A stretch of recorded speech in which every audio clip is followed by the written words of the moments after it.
Hello, everyone. My name is Alfonso Santaniello, and welcome to the Agency Life podcast, the podcast for marketers by marketers. I sit down and talk to fellow marketers about their stories, their successes, the failures, ups, downs, and everything in between. Our industry is crazy, and so are our stories. Welcome to Agency Life. Welcome to Agency Life. My name is Alfonso Santaniello of the Creative Strategy Agency. Today we have Peter Ellis of DIF Design. Peter has been in business now for, 12 years? 13? 15 years, Jesus. And our agencies have actually worked together for several years now, so I figured he'd be a great guest to come on because he has a whole backstory that's great and knows a lot in design and web development, and so I thought it would be a perfect guest for the show. So welcome to the show, Peter. Thank you. So for the listeners that may not know you, tell them a little bit about yourself and DIF Design. Yep, so I originally came from St. Petersburg, Russia, born and raised there. I came to United States in summer of 2000, moved to Baltimore, Maryland to go to a small religious college. Got my theology degree there, completely unrelated to anything I'm doing now. Feel like it made me a little bit a better person, fixed the communist in me, so to speak. Jokes aside, moved to Massachusetts in 2004, and I met my Megan, my wife, and my current partner right now, and kind of jumped on a bandwagon of owning a business. DIF Design actually came into fruition a little bit later, but how it all began is that my business partner Dennis started the business originally in 2000, and it was more of a digital imaging agency. That's where the name actually comes in from, digital imaging firm. DIF stands for that. And we focus primarily in consulting with professional photographers and artists to help them grow their businesses from a marketing standpoint, but also from internal workflow, switching from film to digital mediums and things like that. I always had a passion for design and visual arts. I went to art school back in St. Petersburg, Russia for a few years, so always kind of liked sketching and drawing, and still do that to this day. So it wasn't that difficult for kind of taking the business model where my business partner had and taking it to kind of. How many years was the business going on before you joined in?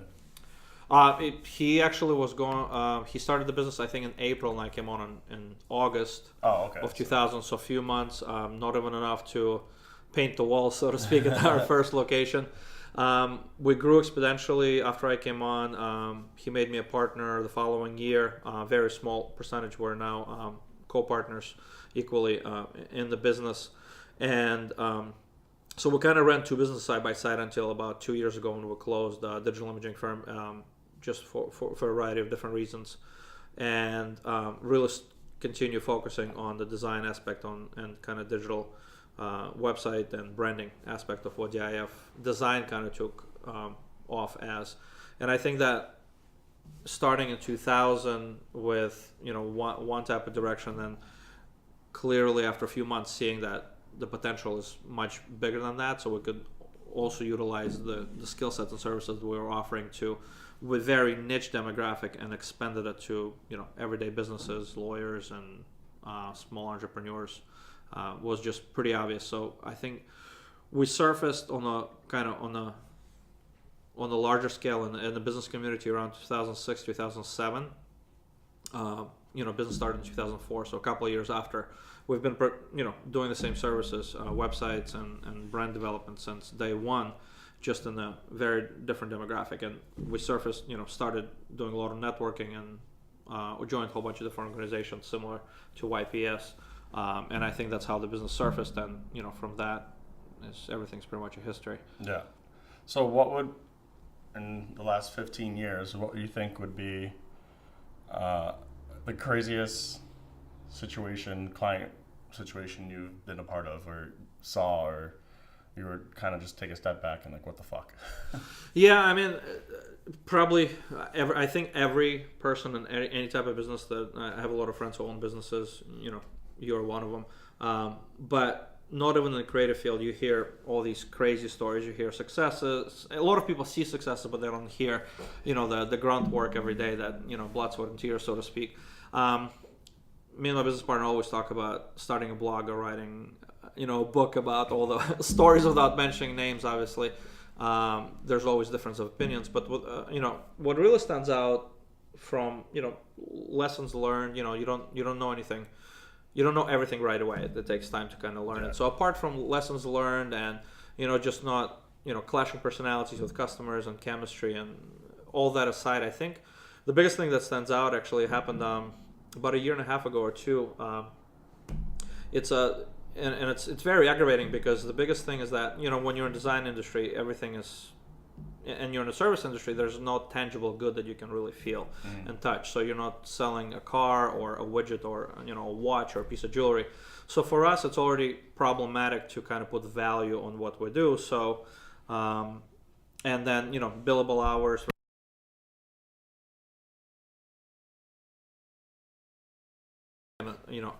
identify with. So I think the biggest aggravation is that when you are really, and this is what really happened a couple of years ago, that somebody came to us, and it was a referral actually of a personal friend and a customer for many years. And then we also had mutual connections that we use professionally. So the referral came in from like 3 or 4 different sources. And I came in, I think it was like Wednesday afternoon. It was one of those panics. Hey, our old vendor is not responding. Our website is crashed. We sell a lot of services throughout the website. People can contact us. Long story short, it was pretty catastrophic for the type of business. And it was, the customer was I would say like $5 to $6 million business locally. So the gratitude of loss would be more significant than, just any other situation. So I've, being my own boss and able to do that, I fit time and I met them first thing on Friday morning when they were able to accommodate and meet, and we kind of sat down and hashed out a plan of, this is what we need to do. This is how we retrieve your, access to your website and your domain from your previous vendor who is unresponsive and is unable to address the issue at hand. By next week, we were able to retrieve the website. We put it up, fixed everything. No service contract, no cost, no quotations, nothing, because it was an emergency situation. Obviously, emails going back and forth, text messages, phone calls, physical meetings. And, being in business for 15 years, the advice I give anyone is 2 best friends is your lawyer and your accountant. And it's for a reason, because early on we got screwed with some tax codes. Later on we got screwed without having legal representation. So as much as I want to be very relaxed and conduct business in a very much like, hey, you're looking for a service, I can provide the service, we agree on this price, let's do this. Yeah. I think contracts and quotes and change of scope is imperative for people who kind of can't stick with handshake and kind of be a little bit more traditional of. So what do you do if a client breaks contract or does something that breaks the contract? So in this situation, what happened is we didn't even have a service contract because it was kind of an emergency thing. So we jumped through hoops. So we did that, and we sent them an invoice, and they even paid the invoice, portion of the invoice, and then almost a year and a half later, they sued us for $100,000 out of the blue. It just came out of nowhere, saying that we stole their website from them. It was completely ludicrous. I mean, it was one of those things that you're trying to you're like the Superman saving the world, and all of a sudden you're being blamed for saving lives. Yeah. Type of example. So it was one of those things you'd never expected to come, because you were like, well, how could I get screwed when I'm being so wholeheartedly helpful? Yeah. In that case, there was not even contract, and that was kind of advice from our lawyers that every single time sign a service contract. But I'm sure you've been in situations where you're meeting over coffee, and it's kind of like, yeah, we're gonna get to do this. You do this, everyone's happy, and all of a sudden something happens, and you're like, never got to sign a contract or never got to formalize certain things. So yes, that's why I've learned to not do anything without the contract signed or deposit or some kind of promise. Correct. Way. And effectively we had that recorded, so we didn't, we didn't counter sue. We responded to the claim, and it went away. But in the process, because the referrals came in from a lot of colleagues and friends, it was very difficult to maintain those relationships and savage them, so to speak, because I didn't know which side of the story they heard and what was the situation. So luckily, everything came out on top, and there was no issues or loss on our part, besides obviously the time and no payment on the customer's part. But it's always difficult, especially in a small marketplace, to kind of maintain that. But to answer your question about contracts, the basic stuff. We've never had to call a customer on a contract in 15 years to the level of termination. Kind of like, hey, you said you would do this and you didn't do this. We've referenced contract a few times to more kind of build status quo or create status quo or change it. And obviously that has to be done very eloquently. Yeah. But for the most part, I think contracts are there for like very severe situations, which, knock on wood, happened once in 15 years so far. So. Yeah. So, working in the business, you also have 4 kids. You're what, 30? 35, yeah. Keep forgetting how much older we're getting here. Even though we're still very young, I know, don't yell at me, people who are listening who are older than 35. But you have 4 kids, and the oldest is 14, 13? Oldest one's turning 12. 12, okay. Never And mind. the youngest one is 3.5, yeah. So how do you juggle 4 daughters and the business and home and everything? I have an amazing partner, and we're lucky that we're able to, I worked hard to be able for her to stay at home, and she's and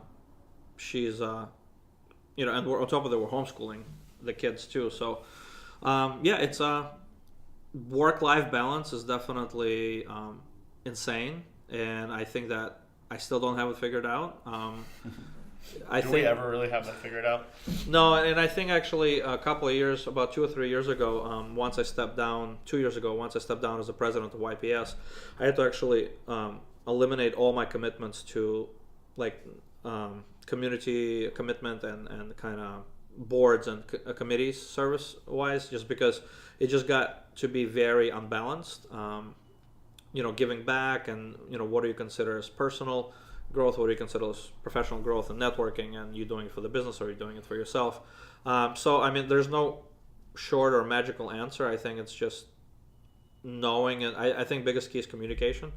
And I'm still learning that. So I think that the 9 to 5 for people like ourselves doesn't exist, and I think that's not at all. I think that's being wiped off for pretty much any industry in the world right now, regardless whether you own the business or not. Just because of the, social media and mobile devices, it just makes it so easy for people to contact each other. But especially for business owner, I think clocking in and clocking out doesn't physically exist. Yesterday I was meeting with a customer at the restaurant till 9:30 at night. I happened to have dinner and then we ended up talking.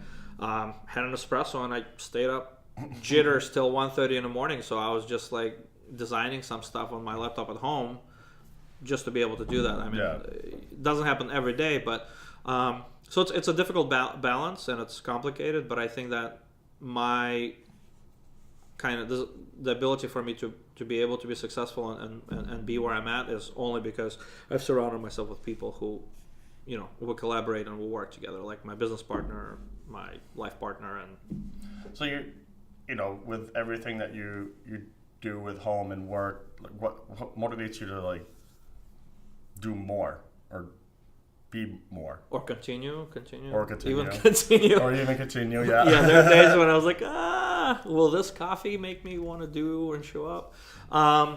I think 15 years is definitely an insane period of time.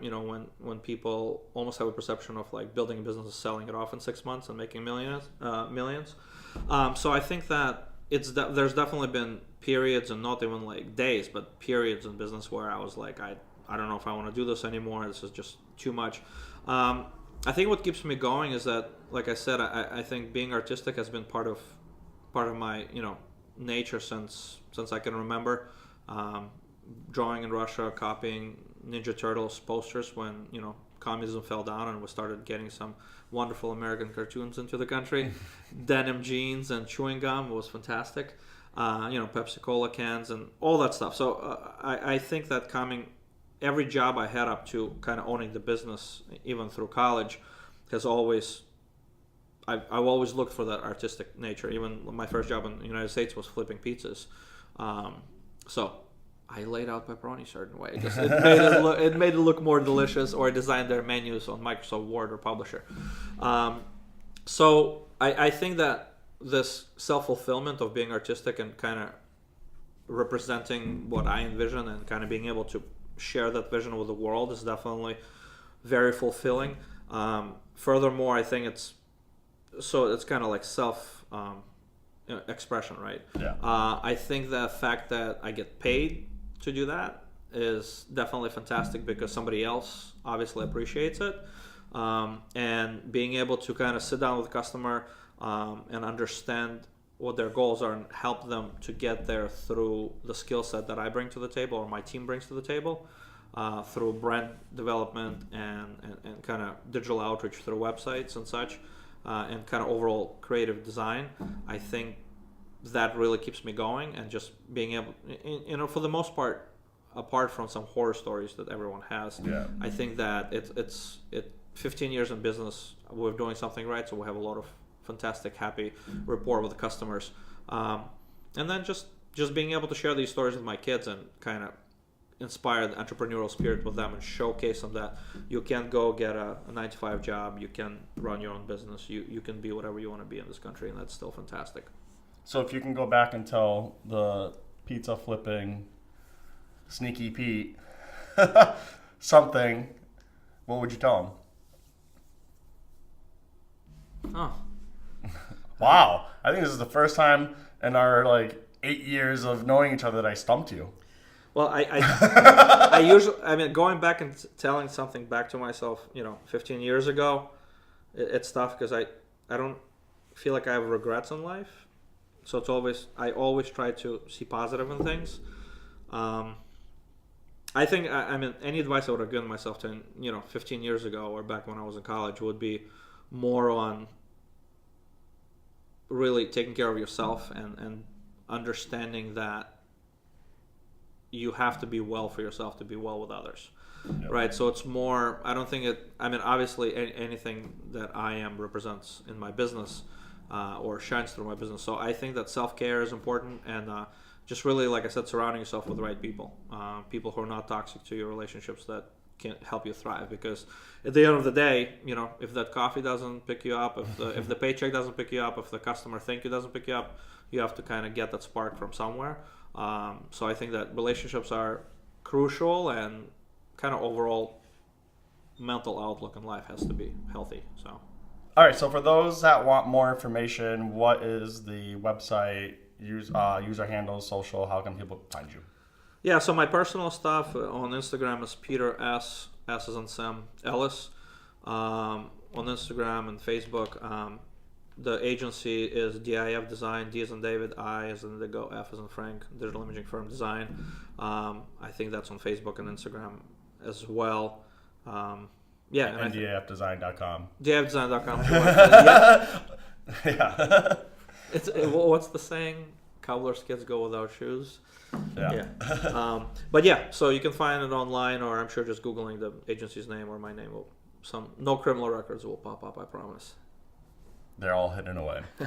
In Russia. Communist curtain. All right, we're going to end on that note. Peter, thank you so much for coming on. Of course, thank you for having me. Head to agencylifepodcast.com for this episode and others, and we will see you guys, or you can hear us next time.